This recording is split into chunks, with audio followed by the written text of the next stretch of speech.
Hello guys, this is Zakir Hussain. నేను Prashanth. Yes, AI నిజంగా ప్రపంచవ్యాప్తంగా ప్రతి ఒక్కరిని ఒక ఆట ఆడుతుందనే చెప్పాలి. యాక్చువల్లీ ఎంప్లాయ్మెంట్ కూడా తగ్గిస్తుంది. సో ఇప్పుడు ఉన్న టెక్నాలజీ కావచ్చు, సో మాలాంటి యాంకర్స్ జర్నలిస్టులు కూడా న్యూస్ రీడింగ్ ఉంటుంది కదా, సో దాంతో సహా ఒక మనిషిని కూడా రిప్లేస్ చేసి అయితే చూపిస్తూ ఉంది. సో నిజంగా కొత్త ఫీచర్స్ తోటి రాబోతున్నట్టు, అట్లానే ఇంకా ఏదో కొత్తగా యాడ్ అవ్వబోతుంది అన్నట్లుగా తెలుస్తుంది. ప్రశాంత్, గత కొన్ని రోజులుగా సోషల్ మీడియా సర్క్యులేట్ అవుతుంది. సో ఏం చెప్తావు?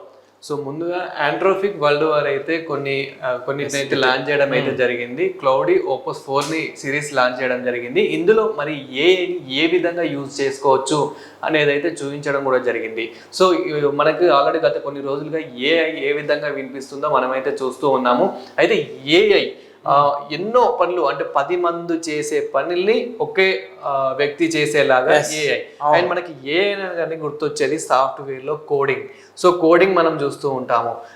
ఒక టీం కలిసి కోడింగ్ చేస్తేనే ఒక ప్రాజెక్ట్ అనేది సక్సెస్ఫుల్ అవుతుంది.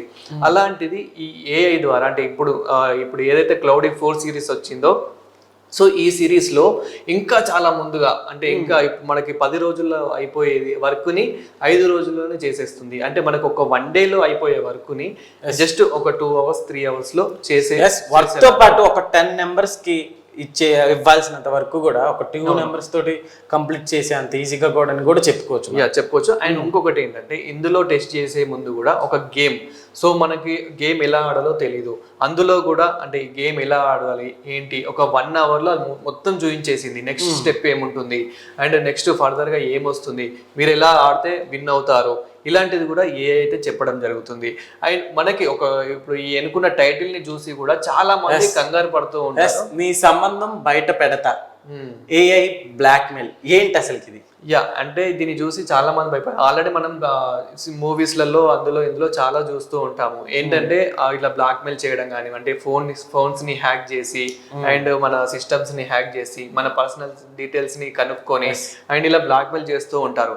సో ఏఐలో కూడా రాబోయే రోజుల్లో, అంటే ఇప్పుడు ఏఐకి పర్మిషన్ లేదు కానీ రాబోయే రోజుల్లో ఒక వ్యక్తి మొత్తం పర్సనల్ గా, అంటే నీ ఫోన్ ద్వారా కానివ్వండి అండ్ నీ ఒక ఐడి ద్వారా కానివ్వండి, ఇప్పటికే చాలా హ్యాక్స్ అయితే చేస్తూ ఉన్నారు. అయినప్పటికీ మన ఇన్స్టాగ్రామ్కి చాలా పర్మిషన్లు ఉంటాయి కాబట్టి మనం ఇన్స్టాలో ఎవరితో చాట్ చేసినా కానీ, అంటే ఒక ప్రముఖ సోషల్ మీడియాలో మనం ఎవరితో సంబంధం పెట్టుకున్నా కానీ అది తెలియనంత వరకు, అంటే బయట అయితే పడదు, ఎందుకంటే దానికి అన్ని యాక్సెస్ ఉన్నాయి. కానీ రాబోయే రోజుల్లో ఏఐ అవన్నీ బయట పెట్టనుంది అని చెప్పేసి అయితే కొన్ని వార్తలు బయటకు వస్తూ ఉన్నాయి. బట్ దానికి అంత పర్మిషన్ అయితే ఇవ్వరు. ఎందుకు అంటే మనకి ఆల్రెడీ అలా పర్మిషన్ వచ్చేలాగా అయితే ఉంటే ఆల్రెడీ అమెరికా ఇలాంటి డెవలప్ కంట్రీల్లో ఇవన్నీ టెస్ట్ చేసి ఏఐని అక్కడికే స్టాప్ చేస్తారు కాబట్టి, సో ఏఐలో అయితే ఉండదు. అయితే మరి ఏఐ వల్ల ఏం యూజ్ అంటే ఈ రోజుల్లో నిజంగా దుర్వినియోగం కూడా చాలానే జరుగుతుందని చెప్పుకోవాలి దీని గురించి. సో ఏఐ వల్ల మనకి నష్టాలు ఏంటి, ఉపయోగాలు ఏంటి అని మాట్లాడుకుంటే కనుక, ఏఐలో ఆరితేరిన వాళ్ళు చాలా మంది ఉన్నారు ఇప్పుడు. అంటే ఒక కోడింగ్, అంటే ఒక సాఫ్ట్వేర్ ఇలా నేర్చుకోవాలి. నెక్స్ట్ రాబోయే జనరేషన్ కూడా అంతా ఏఐ మీద డిపెండ్ అయ్యేలాగా 100% ఉంది యాక్చువల్లీ. మీరు అన్నది వాస్తవం. సో ఏఐ వల్ల చాలా మంది డిపెండ్ అవుతూ ఉంటారు. మరి ఏఐ వచ్చాక సాఫ్ట్వేర్ ఉద్యోగుల పరిస్థితి ఏంటి అని మాట్లాడుకుంటే కనుక, అండ్ ఇక్కడ చాలా మంది, అంటే కరోనా టైంలో మనము చాలా మందిని తీసేయడం చూసాము. ఇప్పుడు ఏఐ వచ్చాక కూడా ఆ పరిస్థితి వస్తుంది. కానీ ఫర్దర్ గా ఇంకొక స్టెప్ కూడా ఉంటుంది. మనము ఇప్పుడు రోబోట్స్ వస్తే కూడా ప్రాబ్లం ఎలా ఉంటుందో తెలియదు అంటారు. సో రోబోట్స్ కి తయారు చేయడానికి కూడా ఒక్క వ్యక్తి సరిపోదు. అంటే ఒక వ్యక్తి రోబోట్ ఐస్ ఎలా ఉండాలి అండ్ మనకి అందులో ఉండే మిషన్స్ ఎలా ఉండాలి అనేది ఇంకొక వ్యక్తి చూసుకోవాలి. ఇలా ఒక్క 10 మంది వర్క్ చేస్తేనే రోబోట్ అనేది వర్క్ అవుతుంది. మరి రోబోట్ రెడీ చేసుకుంటుంది కదా, దానికి అన్ని ఇది కూడా ఉంటుంది కదా అని మీరు అనుకోవచ్చు. సో అంటే ఒక రోబోట్ కి ఎలాంటి ఫ్యూచర్స్ ఇవ్వాలి, ఇంకొక రోబోట్ కి ఎలాంటి ఫీచర్స్ ఇవ్వాలి, అండ్ ఎలా డెవలప్ చేయాలి ఆ రోబోట్స్ ని కూడా. సో ఇప్పుడు మనకి చూస్తున్నాం సాఫ్ట్వేర్ లో డే బై డే, అంటే డే బై డే కాదు, ప్రతి నిమిషం ఏదో ఒక సాఫ్ట్వేర్ బయటకు వస్తూనే ఉంది. ఒక కోడింగ్ ద్వారా కానివ్వండి, ఇలాంటివి మనకి ఏదో ఒకటి బయటకు వస్తూనే ఉంది కదా. సేమ్ రేపు రాబోయే రోజుల్లో కూడా అదే విధంగా ఉండబోతుంది. అదే విధంగా మనకి కొన్ని డాక్యుమెంట్స్ ఉంటాయి. అండ్ కొన్ని మనకి అంటే మనకి ప్రాపర్టీకి సంబంధించిన డాక్యుమెంట్స్ మెయిన్ ఏంటంటే డాక్యుమెంట్స్ ఇలాంటివి అంటే మనకి క్యాలిక్యులేషన్స్ ప్రతి ఒక్కటి అంటే చార్టెడ్ అకౌంట్స్ సిఏ వాళ్ళు చాలా చేస్తూ ఉంటారు ఇలాంటివి సంబంధించి. సో వాళ్ళ పరిస్థితి కూడా ఏఐ వల్ల చాలా ఈజీగా అయిపోతుంది. అంటే వాళ్ళు చార్టెడ్ అకౌంట్ అంటేనే వాళ్ళ మైండ్ సెట్ అనేది ఒక నెక్స్ట్ లెవెల్లో ఉంటుంది. అంటే వాళ్ళు క్యాలిక్యులేషన్ చేయడం వల్ల కానివ్వండి ఏ చేసినా కానీ వాళ్ళు చాలా ఈజీగా చేసేస్తూ ఉంటారు. అండ్ రేపు ఏఐని యూజ్ చేసుకొని ఇంకా మరింత ముందుకు వెళ్ళబోతున్నారు. ఇండియా ఇంకొక నెక్స్ట్ లెవెల్కి వెళ్ళబోతుంది అనేది కూడా మనం అనుకోవచ్చు. సో అండ్ ఇంకొకటి మీరే ఏదైనా బిజినెస్ పెట్టారు, సో ఇద్దరు వర్కర్లను పెట్టుకుంటే గానీ అదంతా మీకు క్యాలిక్యులేషన్స్ అనేవి అంటే ప్రాఫిట్ ఎంత వస్తుంది, లాస్ ఎంత వస్తుంది, ఇవన్నీ ఏమి తెలియదు. రేపు ఏఐ ద్వారా మీరే ప్రతి ఒక్కటి తెలుసుకోవచ్చు. అంటే ఆ విధంగా ఉంటుంది. మరి అది ఎలా తెలుసుకోవచ్చు అంటే కనుక అది మీరు యూజ్ చేస్తేనే ఒక 2-3 టైమ్స్ యూజ్ చేస్తే అది ఎలా అని మీకు అర్థం. ఓకే, సో మనం ఇక్కడ చూసుకుంటే నీ సంబంధం బయట పెడతా అంటే ఏంటి అసలు ఏ విధంగా అనుకోవచ్చు మనం? యాక్చువల్లీ ఒక కామన్ మ్యాన్కి సింపుల్గా అర్థమయ్యేలా చెప్పాలంటే ఓకే, సో ఆల్రెడీ మనకి చాలా బ్లాక్మెయిల్ కాల్స్ అనేటివి వస్తూ ఉంటాయి. మీ కూతురు వీడియోస్ నా దగ్గర ఉన్నాయి, మీ వైఫ్ వీడియోస్ నా దగ్గర ఉన్నాయి, ఇలాంటివి చాలా వీడియోస్ బయటకు వస్తూ ఉంటాయి. కానీ అవన్నీ ఓన్లీ బ్లాక్మెయిల్ వరకే ఉంటాయి. అంటే నిజాలు మాత్రం ఎవరి దగ్గర మనకి కనిపించవు, జస్ట్ అది బ్లాక్మెయిల్ వరకే.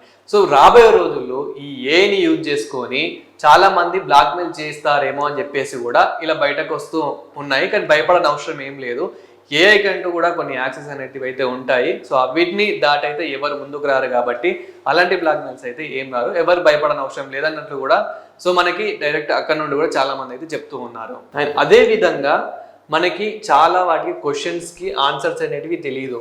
ఆల్రెడీ మనకు గూగుల్ అనేది ఒక చిన్న క్వశ్చన్ చెప్తే మనకి ఆన్సర్ అనేది ఇస్తుంది. కానీ ఏఐ విత్ అంటే దాని పూర్తి డీటెయిల్స్ మనకు ఒక కోడింగ్ కానివ్వండి, ముఖ్యంగా ఏ అంటేనే ఇంకా కోడింగ్, మనకి కోడింగ్ ఈజీగా అయిపోయేదే ఇదన్నమాట. ఆయన కొన్ని మ్యాథమెటిక్ ఇవి కూడా ఉంటాయి మనకి, ఆ మ్యాథమెటిక్కి సంబంధించి కూడా ప్రతి ఒక్కటైతే బయటపడుతూ ఉంటాయి. అండ్ కార్లు, సో కార్లకు సంబంధించి కూడా ఏ అయితే అంటే దాని పూర్తి వివరాలు కానివ్వండి, దానికి ఎలా తీసుకురావాలి, ఎలా ఫిట్ చేయాలి, ఏంటి అండ్ ఎక్కడ దానికి ఆగిపోతుంది అనేది కూడా ఏఐ చెప్తుంది. అండ్ ఇంకొకటి ఎక్కడైనా యాక్సిడెంట్ అయినా కానీ నీ ఫోన్ ద్వారా మీ పర్సనల్గా ఇన్ఫర్మేషన్ వెళ్ళేలా ఇప్పుడు కొన్ని కార్లలో ఆల్రెడీ ఫీచర్స్ వచ్చేసాయి. ఏంటంటే ఎక్కడైనా యాక్సిడెంట్ అయితే డైరెక్ట్ ఒక మన ఇద్దరికి వెళ్ళిపోయేలాగా, అంటే మనము ఆల్రెడీ ముందే ఇద్దరు నేమ్స్ అయితే ఫిట్ చేసుకుంటూ ఉంటాం అన్నమాట. అందులో ఒక సిమ్ వేసేసుకొని ఇద్దరికి అంటే ఎక్కడైనా యాక్సిడెంట్ అయితే వాళ్ళిద్దరికి కాల్ వెళ్ళిపోతుంది, లొకేషన్ వెళ్ళిపోతుంది, పూర్తి వివరాలు వెళ్ళిపోతుంది. అప్పుడు వాళ్ళకి అర్థమైపోతుంది అన్నమాట. అంటే ఇది ఒక మెసేజ్ కూడా ఇస్తుంది, కార్ ఇలా యాక్సిడెంట్ అయింది అని చెప్పేసి. అప్పుడు ఆటోమేటిక్ అంబులెన్స్ రావడం తీసుకెళ్ళడం ఇలా జరుగుతుంది. ఇదే విధంగా ఏఐ ఇంకా మరింత ముందుకు వెళ్ళిపోతుంది. ఇండియా ఇంకో నెక్స్ట్ లెవెల్కి రాబోతుంది, మంచి డెవలప్ కాబోతుంది. అండ్ ఏఐ వల్ల ఉద్యోగులకు మెయిన్ ఏంటంటే వీళ్ళకు ప్రాబ్లం వస్తుందా అంటే 100% వస్తుందనే చెప్పాలి. కానీ ఫర్దర్ గా ఇంకొక ఛాన్స్ కూడా ఉంటుంది. అంటే ప్రతి ఒక్కరు కూడా ఏఐ గురించి తెలుసుకుని దాంతో ట్రావెల్ అవటం అనేది నిజంగా నేర్చుకోవాలని చెప్పాలి. సోషల్ మీడియాలో ఏఐ ఇస్ మోర్ డేంజర్ అని చెప్పేసి కామెంట్ల మీద కామెంట్లు. రీసెంట్ గా కొన్ని వీడియోస్ మనం చూసుకుంటే ఏదో యాక్సిడెంట్ అయిపోయినట్టుగా ఏయో కనిపిస్తా ఉంది. నిజంగా అవన్నీ అసలు ఒరిజినల్ లాగానే కనిపిస్తున్నాయి. సో ఇవన్నీ ఏఐని యూజ్ చేసుకున్నారు. అండ్ ఏఐ ఇప్పుడు చాలా మందికి కొత్త కాబట్టి ఇవన్నీ యూజ్ చేస్తున్నారు. కానీ ఏ అనేది ఒక మంచిగానే యూజ్ అవుతూ ఉంటుంది. ఎందుకంటే నెక్స్ట్ కోడింగ్ ఇలాంటివి వస్తూ ఉంటాయి కాబట్టి. సో ప్రతి ఒక్కటి ఏఐని యూజ్ చేసుకొని సాఫ్ట్వేర్ ఉద్యోగులు అయితే ఇంకా మరింత ముందుకైతే వెళ్తారు. కొందరికి జాబ్స్ పోతున్నప్పటికీ కూడా వాళ్ళకి కూడా ఇంకా ఫర్దర్గా చాలా ఛాన్సెస్ ఉంటాయి. వాళ్ళకు టాలెంట్ ఉంది కాబట్టి సో వాళ్ళు కూడా ఇంకా ఫర్దర్గా చాలా కంపెనీస్ ఆఫర్ చేస్తూ ఉంటాయి. ఏఐ వచ్చాక ఇంకా మరిన్ని కంపెనీస్ ఇండియాకి రాబోతూ ఉన్నాయి. సో ఇంకా చాలా ప్రాజెక్టులు కూడా రాబోతున్నట్లయితే తెలుస్తూ ఉంది. బట్ కొంచెం అయితే వాళ్ళు స్ట్రగుల్ అయితే అవుతారు. Okay Prashant, thank you.